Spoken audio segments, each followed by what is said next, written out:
It had taken me a minute to do 40 feet. I'm going to try the throttle tip. Oh my God! Holy mother! There's no temperature in the brakes.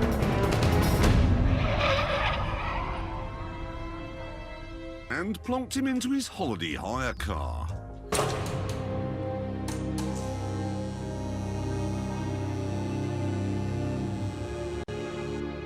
This is Emerson Fittipaldi's F1 Lotus, which won the World Championship in 1972.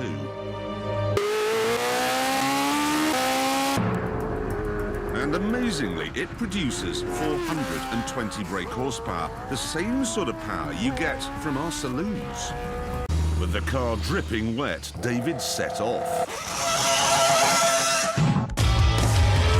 But unfortunately, some of the paint had gone on his visor. Oh dear! And today, it's going to rumble again in the hands of Senna's #1 fan. There it is. Woo! I can't believe that I'm... Oh, jeez. You've just got back from the Canadian Grand Prix this morning? Yeah. I couldn't sleep. Really? I slept like an hour or so on the flight. I couldn't get to sleep. I was just... Because you get to drive Senna's MP4? I just can't imagine what it's going to be like. Much later than everyone else, the Formula One cars began to leave for London.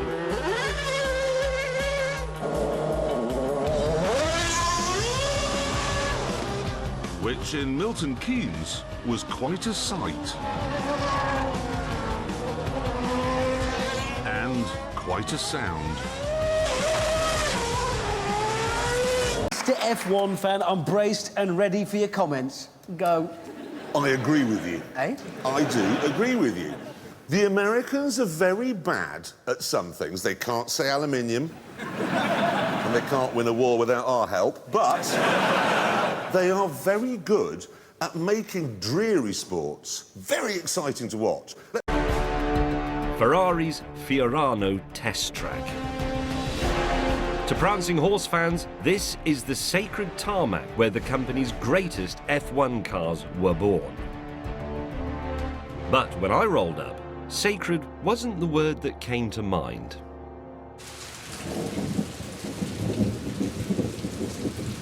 It has many other fine qualities. It is, in fact, the only sport where over the years we've seen loads of F1 superstars up close, in showroom cars. Graham Hill, Jim Clark, Nigel Mansell, all F1 world champions who were fond of a good touring car race. Mind you, even though they were racing at much slower speeds than in F1, that didn't stop them crashing. This is the new Lotus T125. And straight away an anorak would say, oh, that's not a Formula One car.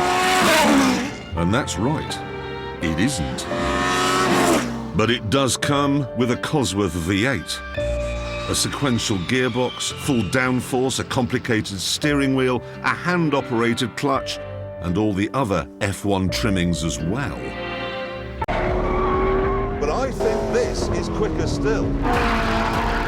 Ferrari has been in the Formula One game longer than anybody.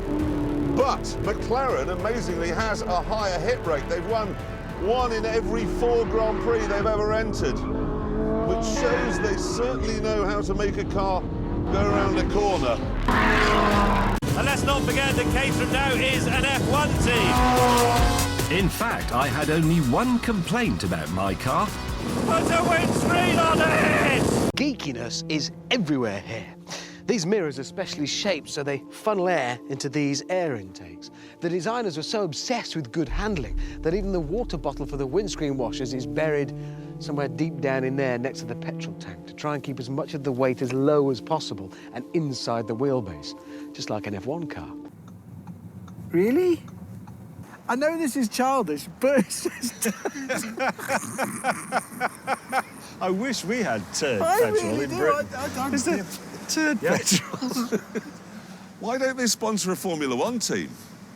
Powered by turd. Think of the skid marks. Think of the commentary. Oh, it took me a lot of attempts because I wanted to do that.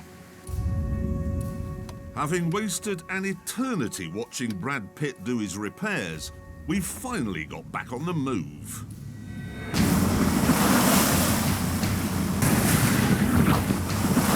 I wonder why Formula One teams don't use tracks, Hammond, if you can change them in just 3 hours.